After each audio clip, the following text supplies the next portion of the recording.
లలిత jewellers వారి double ధమాకా offer. అన్ని బంగారు నగలపై తరుగులో 1% తగ్గింపు. పాత బంగారు నగల ఎక్స్చేంజ్ పై గ్రాముకు 150 రూపాయలు అదనంగా పొందండి.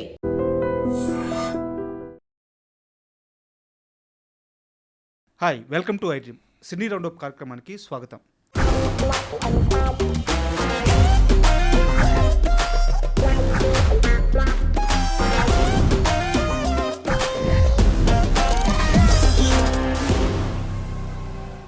హాయ్ సార్, నమస్తే సార్. నిన్న రీసెంట్గా లెనిన్ సినిమాకు సంబంధించిన సక్సెస్ మీట్ ఒకటి జరిగింది సార్. ఆ ఫంక్షన్కి ఆ సినిమాకి సంబంధించిన టెక్నీషియన్స్ కానీ స్టాఫ్ కానీ ముఖ్యంగా డిస్ట్రిబ్యూటర్స్ ఈ మధ్యకాలంలో ఒక సినిమా మంచిగా లాభాలు తీసుకొచ్చి డిస్ట్రిబ్యూటర్లు అందరూ హ్యాపీగా అవుతున్న రీసెంట్ మూవీ లెనిన్. అయితే అంత హ్యాపీ మూమెంట్లో కూడా నాగార్జున గారు ఒక బాధను వ్యక్తం చేశారు. తెలుగు సినిమాలు ఈ మధ్యకాలంలో అనుకున్న డేట్స్కి రిలీజ్ చేయలేకపోతున్నాము. అంటే ఇది నేను ఎవరి మీద విమర్శ చేయట్లేదు, నాతో సహా నేను చెప్తుంది. నా సినిమానే నేను టైంకి రిలీజ్ చేసుకోలేకపోయాను.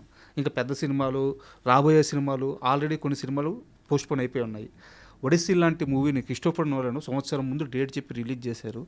మనం ఎందుకు రిలీజ్ చేసుకోలేకపోతున్నామని చాలా బాధపడుతూ మాట్లాడారు ఆయన. ఇది వాస్తవం కూడా. ఒక దర్శక నిర్మాతగా ఇంత అనుభవం ఉన్న మనిషిగా మీరు చెప్పండి, ఇండస్ట్రీలో ఎందుకు ఇలాంటి వాతావరణం నెలకొని ఉంది? వాతావరణం ఏం లేదు. ఇప్పుడు ఒక పద్ధతులు మారిపోయినాయి సార్. ఇంతకుముందు పక్కా స్క్రిప్ట్ ఉండేది, ఇప్పుడు మేజర్గా స్క్రిప్ట్ ఒకటి ఉండలేదు. ముందు రీ రికార్డింగు, డబ్బింగు, రీ రికార్డింగు అన్నిటికీ ఒక టైం ఉండేది. డబ్బింగ్ ఫర్ ఎగ్జాంపుల్ డబ్బింగ్ చెప్తాను. డబ్బింగ్ ఇంతకుముందు లూప్ సిస్టమ్ ఉన్నప్పుడు కాంబినేషన్లో వెళ్ళిపోయేది. సార్ ఇప్పుడు ఈ డిజిటల్ వచ్చినాక సపరేట్గా చెప్తున్నాం. ఎవరికి తీరినప్పుడు వాళ్ళు చేస్తూ ఉంటారు. సో మిక్సింగ్, రీ రికార్డింగ్ చేయాలంటే డబ్బింగ్ అయినాక దాన్ని ట్రిమ్ చేస్తే కానీ చేయకూడదు అని ఒక పద్ధతి. మామూలుగా పద్ధతి ఇప్పుడు ఏం చేస్తున్నారు, ట్రిమ్ చేయకుండా కూడా రీ రికార్డింగ్ పంపిస్తున్నారు. మళ్ళీ రీ రికార్డింగ్ అయ్యి వచ్చినాక మళ్ళీ కట్ చేస్తారు. మళ్ళీ కట్ చేస్తే అదేమో సింక్ అవ్వదు, జంప్ లాగా ఉంటుంది మ్యూజిక్. మళ్ళీ దాన్ని స్మూత్ అని చేయాలి. సో కొన్నిసార్లు మళ్ళీ వాయిస్తారు, కొన్నిసార్లు ఇది చేస్తారు. సో మనము సినిమా మొదలెట్టిన రోజునే ఆయన నాగార్జున గారు చెప్పినట్టు డేట్ అనుకుంటే, డేట్ అనుకున్న రోజుకి మనం ఇట్లా లెక్కలు వేసుకోవాలి. షెడ్యూల్స్, ఇంతకుముందు షూటింగ్ షెడ్యూల్ అంటే షెడ్యూల్ పర్ఫెక్ట్గా చేసేవాళ్ళం. ఇప్పుడు ఏదో సినిమాకి 300 రోజులు షూటింగ్ చేశారు, 80 రోజులు షూటింగ్ క్యాన్సిల్ అయింది. దాంట్లో 300 రోజులు 80 రోజులు షూటింగ్ చేయాలంటే 220 రోజులు చేశారు. సో ఈ టైప్ ఆఫ్ ఉండకూడదు. మనం షెడ్యూల్ వేసుకున్నామంటే ఆ షెడ్యూల్లో షూటింగ్ పార్ట్ అయిపోవాలి. దాన్ని డబ్బింగ్ పార్ట్ వేసుకుంటే డబ్బింగ్ పార్ట్ అయిపోవాలి. డబ్బింగ్ చేసినాక రీ రికార్డింగ్కి వెళ్తే రీ రికార్డింగ్, ఎడిటింగ్ చేయాలి ముందు. ఎడిటింగ్ అయినాక డబ్బింగ్ రావాలి, డబ్బింగ్ అయినాక రీ రికార్డింగ్కి రావాలి. రీ రికార్డింగ్ ఇంతకు ముందులాగా లేదు. ఇంతకుముందు మేము వెళ్ళి కూర్చునేవాళ్ళం, డైరెక్టర్లు కూర్చొని చేయించుకునేవారు. ఇప్పుడు మనం వెళ్ళి కూర్చుంటానికి అక్కడ ఏం లేదు, ఏముంటుందో తెలియదు, వాళ్ళు ఏం చేస్తారో తెలియదు. అన్నీ చేసి మర్నాడు ఎప్పుడో మనకు పంపిస్తారు రీలు, అది చూసుకుని మనం చెప్పాలి. మళ్ళీ కరెక్షన్స్ ఉంటే చేయాలి. అక్కడ ఏంటంటే స్పాట్లో ఆర్కెస్ట్రా అంతా ఉండేది, స్పాట్లో చేసేవారు, మార్చేవాళ్ళం. ఇప్పుడు స్పాట్లో ఆర్కెస్ట్రా ఉండదు, వాళ్ళు ఎప్పుడెప్పుడో చేస్తారు. ఇప్పుడు అన్నీ అయిపోయినాక దీన్ని ఫ్లూట్ యాడ్ చేయాలి సార్ అంటాడు సగం మనకు పంపించినా కూడా. లేదా తబలా యాడ్ చేయాలి సార్, లేదా సితార్ యాడ్ చేయాలి సార్, లేదా ఇంకోటి ఏదో యాడ్ చేయాలి సార్ అంటాం. సో ఇట్లా కాకుండా దానికి ఒక పర్ఫెక్ట్ షెడ్యూల్ వేసుకుని షెడ్యూల్ ప్రకారం చేయగలిగితే 15 రోజులు అనేది వాళ్ళ మినిమం రీ రికార్డింగ్కి కావాలా, మిక్సింగ్కి మినిమం 10-15 రోజులు కావాలా, డిఐ 15 రోజులు అనేది మినిమం డిఐకి. సో ఈ అన్నిటికీ మనం టైం కావాలి. ఇంతకుముందు వీటన్నిటికీ అక్కర్లేదు ఇంత టైము. సో వీటన్నిటికీ టైం వేసుకుని ఇప్పుడు 3 నెలలు ప్రొడక్షన్ అనుకుందాం కొంచెంసేపు, షూటింగ్ పార్ట్ 90 డేస్, 3 నెలలు, ఇంకో 90 డేస్ 120 డేస్ నీకు పోస్ట్ ప్రొడక్షన్ అవుతుంది. ఇప్పుడు దాన్ని ప్లాన్ చేసుకుని అక్కడి నుంచి నువ్వు రిలీజ్ డేట్ పెట్టుకోవాలి. ఇప్పుడు రిలీజ్ డేట్కి ప్రాబ్లం ఏంటంటే, ఇక్కడ ఉన్న సినిమాలు, పెద్ద సినిమాల్లో పర్టికులర్గా ఓటీటీ వాళ్ళు కొంటున్నారు. ఓటీటీ వాళ్ళు వాళ్ళ రిలీజ్ షెడ్యూల్ చేసుకోవాలి. వాళ్ళ మంత్కో సినిమా ఏదో రిలీజ్ పెట్టుకుంటారు. సో వాళ్ళ రిలీజ్ డేట్కి 4 వీక్స్ గ్యాప్ కావాలి, 4 వీక్స్ 6 వీక్స్ గ్యాప్ కావాలి. ఆ 6 వీక్స్ షెడ్యూల్ చేసి వీళ్ళకి ముందు డేట్ ఇస్తారు. ఆ డేట్కి వీళ్ళు చేయగలమా చేయలేమా, పరిగెత్తడం అయిపోతుంది. పరిగెత్తక్కర్లేదు. ఒక్కోసారి పరిగెత్తాల్సి వస్తుంది, ఒక్కోసారి మెల్లిగా చేయాల్సి వస్తుంది. టైంని బట్టి ఫర్ ఎగ్జాంపుల్ నేను జనవరిలో చేశాను అనుకుందాం, సినిమా స్టార్ట్ చేశాను. సార్. నాకు నవంబర్లో వాళ్ళు రిలీజ్ చేసుకుంటా ఉన్నారు అంటే సెప్టెంబర్లో అక్టోబర్లో నేను సినిమా రిలీజ్ చేసుకోవచ్చు. ఇప్పుడు 3 నెలలే సినిమా తీద్దాం అనుకున్నా, 10 నెలలు ఆగాలి. సో నేను మెల్లిగా ఆడతా పాడతా చేసేసరికి సెప్టెంబర్కి వచ్చేసరికి స్పీడ్ పెరుగుతుంది. స్పీడ్ పెరిగితే అక్టోబర్కి అందకపోతుంది. అయితే ఇక్కడ నాకు చిన్న డౌట్ సార్. యాక్చువల్గా తెలుగు సినిమా బడ్జెట్లు ఇంత లేనప్పుడు, ఇంత డబ్బు లేనప్పుడు మీలాంటి మేకర్స్ చాలామంది కూడా 40 రోజుల్లో, 30 రోజుల్లో, 50 రోజుల్లో సినిమాలు కంప్లీట్ చేసేవాళ్ళు. మొత్తం everything cinema A to Z complete చేసి రిలీజ్ చేసేవాళ్ళు. ఈ రోజున తెలుగు సినిమా బడ్జెట్ 100 కోట్లు ఉంది. అంటే నేను పేరు ప్రస్తావిస్తుంది అర్థం అవడానికి మాత్రమే, ఇక్కడ తప్పుల్ని పట్టడం లేదు. ఇప్పుడు నానిగారి ప్యారడైజ్ సినిమా ఉంది, ఆ సినిమాకి బడ్జెట్ ప్రాబ్లం లేదు, స్టార్ కాస్ట్ ప్రాబ్లం లేదు. ఆగస్టులో సినిమా రిలీజ్ అవ్వాలి, ఆ సినిమా పోస్ట్ పోన్ అయిపోయింది. బట్ ఆగస్టులో ఆ సినిమా వస్తే దానికి ఉండే మార్కెట్ వేరు, ఆ రీచ్ వేరుండేది. సో ఇలా చాలా సినిమాలు రిలీజ్ డేటు చెప్పిన టైంకి రాకపోవడం వల్ల మంచి మార్కెట్ కూడా కోల్పోతున్నాయి. క్వాలిటీ తర్వాత సంగతి. ఇంత ఫెసిలిటీ ఉన్న ఈ రోజుల్లో కూడా ఎందుకు కావట్లేదు అనేది నా ప్రాబ్లం. మీరు చెప్పినట్టు షెడ్యూల్ వేసుకుంటే అది ప్లానింగే కదా. ఇప్పుడు ఒక మేనేజర్ ఉంటారు, లేదా ప్రొడక్షన్ కంట్రోలర్ ఉంటారు, అదంతా ప్లానింగే కదా. ఎందుకు జరగట్లేదు అనేది. ఒక మేనేజర్ కాదు, మేనేజర్ అనేవాళ్ళు పోయారు. ఇప్పుడు EP, AP, DP, DOP, production executive, production manager, production chief, 10 మంది ఉంటారు దానికి సంబంధించిన వాళ్ళు. ఎల్పి, పిల్పి అన్నీ కలిపి. సో వాళ్ళంతా 10 మంది 12 మంది ఉంటారు. అట్లా అది కాకుండా ప్రొడక్షన్ డిజైనర్ ఒక ఆయన ఉంటారు సెపరేట్గా మళ్ళీ. ఓకే, ఇంతమంది ఉంటారు. బట్ ఏమవుతుందంటే అదే ఇందాక చెప్పినట్టు స్క్రిప్ట్ పర్ఫెక్ట్గా ఉండకపోవటం, ఏదో ఇష్యూ, లేదా అనుకున్న షెడ్యూల్ కాకపోవటం, లేకపోతే సినిమా తీసినాక వాళ్ళకి ఇది కాదు నేను ఇంకో రకంగా చేయాలి, ఏదో అనుకున్నాను ఏదో వచ్చింది అనుకోవటం, రీషూట్కి వెళ్ళటం, ఇట్లా రకరకాల సమస్యలు ఉంటాయి. ఏ సమస్య అనేది మనకు తెలియదు లేట్ అయ్యే సినిమాలకి. ఇది కాకుండా పోస్ట్ ప్రొడక్షన్ బాగా లేట్ అవుతుంది. వీళ్ళు అనుకున్నట్టు 3 నెలల్లో చేద్దాం అంటే, నాగార్జున గారు చెప్పినట్టు 15 రోజుల ముందు నాకు కాపీ వస్తే బాగుంటుంది, బ్రహ్మాండంగా ఉంటుంది. ఏ సినిమాకైనా, ఏ ప్రొడ్యూసర్కైనా 15 రోజుల ముందు. ఇప్పుడు ఏ రోజు 15 గంటల ముందు కూడా ఇవ్వలేకపోతున్నారు. కరెక్ట్ సార్, ఇదే ఆయన బాధపడింది. సో 15 గంటల ముందు అంటే సినిమా చూసుకోకుండా మనం రిలీజ్ చేస్తున్నాం. రిలీజ్ అయినాక మనం బాధపడితే లాభమే ఉంది. రిలీజ్కి ముందే మన సినిమా 1 నెల ముందు వస్తే అది చూసుకుంటాం, చిన్న రిపేర్లు చేసుకుంటానికి వీలుగా ఉంటుంది. నా లెక్కలో ఇప్పుడు ఒడిస్సీగా ఫారిన్ కంట్రీస్ కానీ ఎక్కడైనా కానీ ఒక 6 months ముందే కాపీ తెచ్చేస్తారు వాళ్ళు. మనం 6 months ముందు సినిమా కూడా మొదలెట్టాం. వాళ్ళు కాపీ తెచ్చినాక పబ్లిసిటీ మొదలెడతారు. పబ్లిసిటీ చేయడానికి బాగుంటుంది కూడా. మనం కాపీ తేకుండానే పబ్లిసిటీ మొదలెట్టి దానికి మ్యూజిక్ వేసి అది వేసి ఇది వేసి ట్రైలర్లు చేసి ఏదో చేస్తూ ఉంటాం.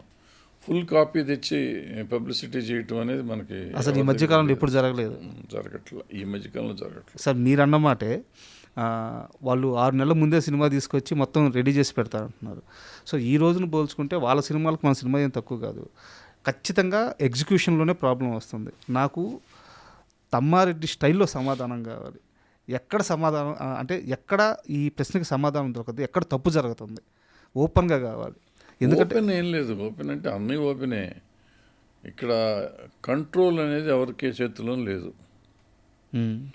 ప్రొడ్యూసర్ చేతిలో కంట్రోల్ లేదు. మొదటి పాయింట్ అది. కంట్రోల్ ప్రొడ్యూసర్ చేతిలో లేదు. ఇప్పుడు సినిమా గతంలో ఏంటంటే అందరూ కలిసి కూర్చుని ఒక స్క్రిప్ట్ ఓకే అనుకున్నాక షూటింగ్ అయిపోయినాక ఎవరి పైన ఆడదే, ఇంకా డబ్బింగ్ అయిపోయినాక ఎవరి పైన ఆడదే, ఇంకెవరు ఇంటర్ఫిరెన్స్ ఉండదు. డైరెక్టర్ అనేవాడు ఒక్కడే పని చేస్తాడు, బాస్. దాని అతను ప్రొడ్యూసర్, వాళ్ళు సినిమా కంప్లీట్ చేస్తారు. ఇప్పుడు ప్రతివాడు ఏలు పెట్టేస్తూ ఉంటాడు, నాకు అక్కడ బాగలేదు, ఇక్కడ బాగలేదు, ఇది చేద్దాం అది చేద్దాం. సో డైరెక్టర్ని కన్ఫ్యూజ్ చేసేస్తారు అందరూ.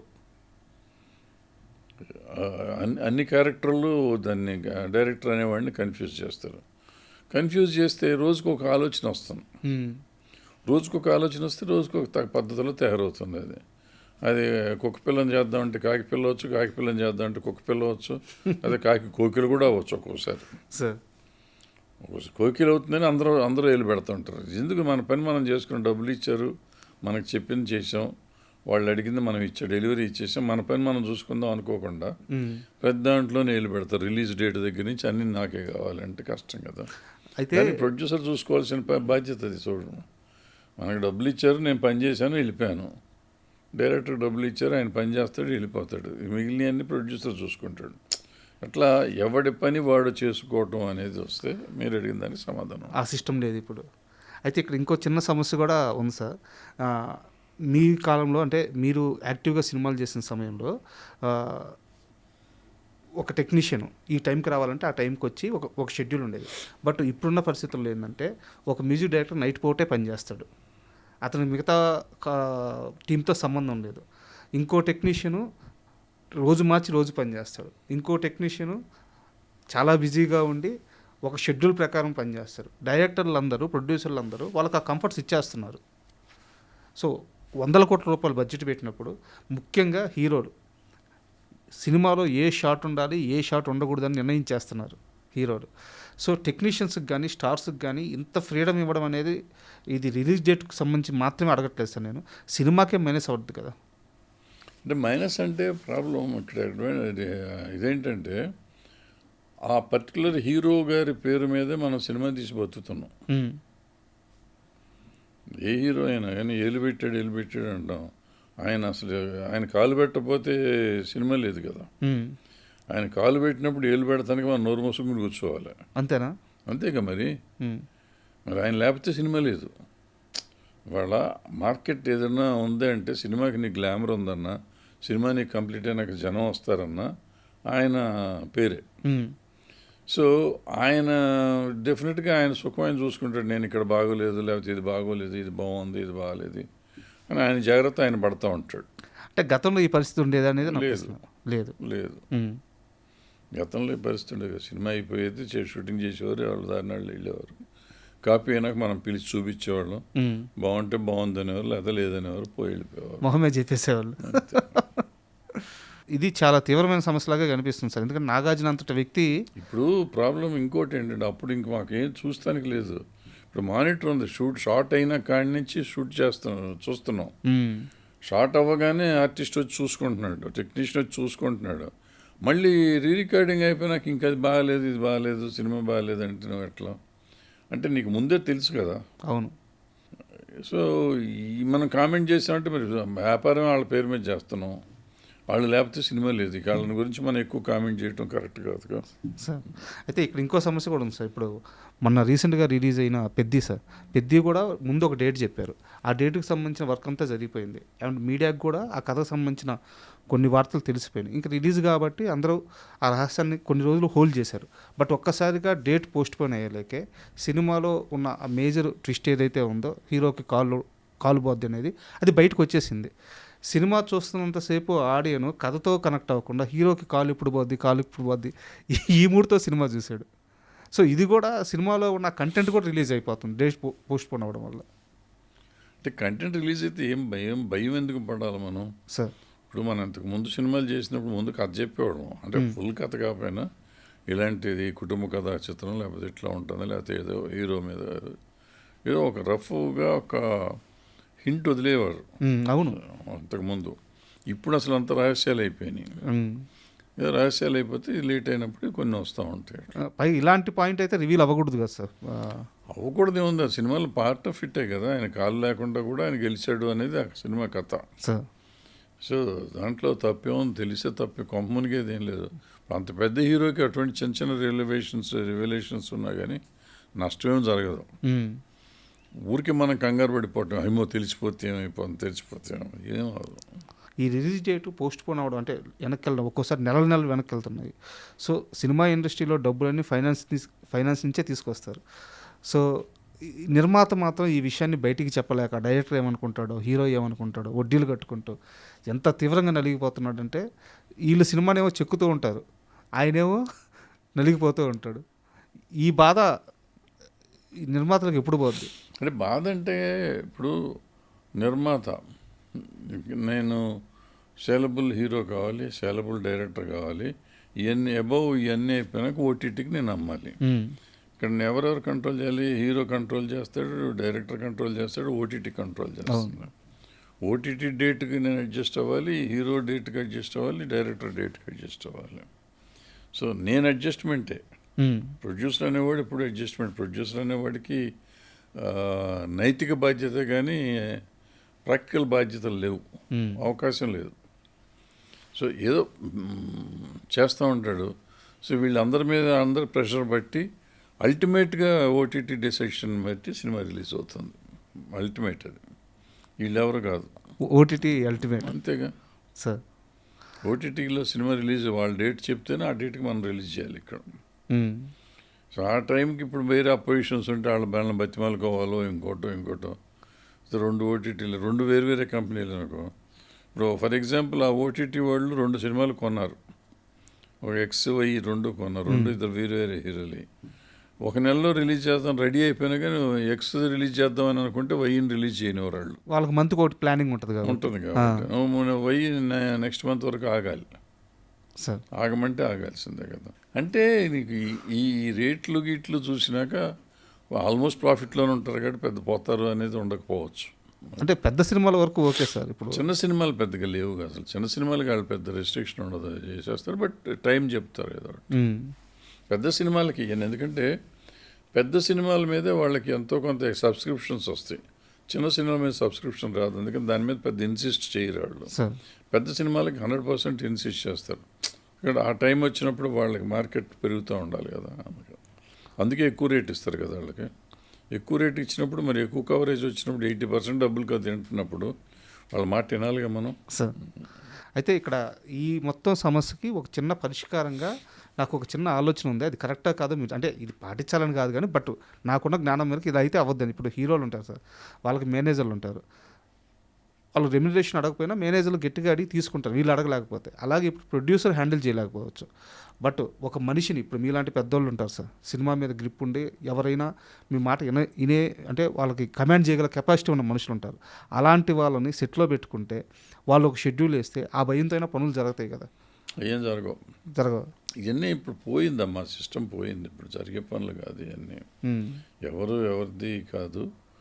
అంటే ప్రాక్టికల్గా జరిగే పరిస్థితిలో లేదు. రకరకాల కారణాలు మనకు కొన్ని తెలుసు, కొన్ని తెలియదు. కొన్ని మాట్లాడకూడదు కూడా, కొన్ని తెలుసు, కొన్ని తెలియదు, కొన్ని మాట్లాడకూడదు.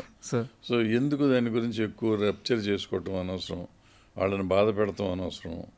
ఇది జరుగుతూనే ఉంటుంది. నాగార్జున గారు బాధ ఇంకా అది దానికి సొల్యూషన్ లేదు. సొల్యూషన్ ఎందుకు ఉండదు, అనుకుంటే చేయొచ్చు, వాళ్ళంతా కలిసి అనుకుంటే చేయొచ్చు. అంటే ఇప్పుడు కొంచెం బెటర్ అవుతుంది నెక్స్ట్ ఇయర్ నుంచి సార్. ఎందుకంటే ఓటీటీలు ఒక రెస్ట్రిక్షన్ పెట్టి ఒక రేట్ కంట్రోల్ ఏదో చేసినాక నీకు, ఎందుకంటే ఎక్కువ ఓటీటీ మీద ఆధారపడి ఉండేవాళ్ళం, ఇప్పుడు ఓటీటీ మీద తక్కువ ఆధారపడతాం. మార్కెట్ పోయింది, మార్కెట్ తగ్గింది కాబట్టి అప్పుడు కొంచెం మనకి కొంత స్వతంత్రం వస్తుంది కదా. ఈ స్వతంత్రం వచ్చినాక జరిగే పనికి కొంచెం మారచ్చు. అదేదో కల్కి సినిమాలో డైలాగ్ ఉంటుంది, ఎంతకు మించిన చీకటి రాదని. సో కోరుకుందాం సార్, ఎందుకంటే నిజంగానే నిర్మాతలకు కానీ ప్రొడక్షన్ హౌసెస్ కానీ ఒక సినిమా అనుకున్న టైంకి రిలీజ్ అవ్వడం అనేది చాలా ముఖ్యం. సో ఆ రోజులు రావాలని మనస్ఫూర్తిగా కోరుకుంటాం. ఆ రోజులు రావాలంటే నిర్మాత అవ్వాలి. నిర్మాతనే మాత లేనివాడు కాకూడదు. నిర్మాత అంటే మాత లేనివాడు అని కాదు, తల్లిదండ్రులు ఉన్నవాడు అయ్యి ఉండాలి, అతను స్ట్రాంగ్గా ఉండాలి. నిర్మాత ఎప్పుడైతే స్ట్రాంగ్ అవుతాడో ఈ సమస్యలన్నీ పోతాయి. నిర్మాత స్ట్రాంగ్ కాకపోతే, యాక్చువల్గా అక్కడ నిర్మాత నాగార్జునే ఆ సినిమాకి. ఆయన నిర్మాతగానే ఆయన కష్టం చెప్పాడు అని మళ్ళీ అన్నాడు, నేను కూడా చేశానులేండి హీరోగా. అంటే డైరెక్ట్ ఇండైరెక్ట్గా 2 చెప్పాడు ఆయన. సో దాన్ని అర్థం చేసుకున్నవాడికి అర్థం చేసుకున్నంత ఉంది ఆయన డైలాగ్లో. అవును sir, thank you very much sir, ఎందుకంటే మంచి విషయం మీద ఒక అనాలిసిస్ అందించారు. Thank you very much. Thank you. And for more videos, please subscribe to iDream channel. Subscribe to iDream Media. Please subscribe to iDream. Please subscribe to iDream. Please subscribe iDream. And please subscribe to iDream. For more videos, subscribe to iDream. please like, share and subscribe to the channel. Congratulations, iDream. Subscribe to iDream. Subscribe to iDream. So subscribe to iDream Media. iDream ki iDream team andarki huge congratulations. Please subscribe iDream Media. Please subscribe to iDream. Subscribe iDream. Please subscribe to iDream. iDream అంటే నా కళల ఛానల్ను subscribe చేసుకున్న నోరు తిరుగుతలేదు, మీరైతే గంట గుర్తు కొట్టండి. For more such videos, please subscribe to iDream. Subscribe to iDream. Please subscribe to iDream. Please subscribe iDream Media. Please do subscribe to iDream. Please subscribe to iDream Media. For best entertainment and information, please subscribe iDream. And don't forget to subscribe to iDream.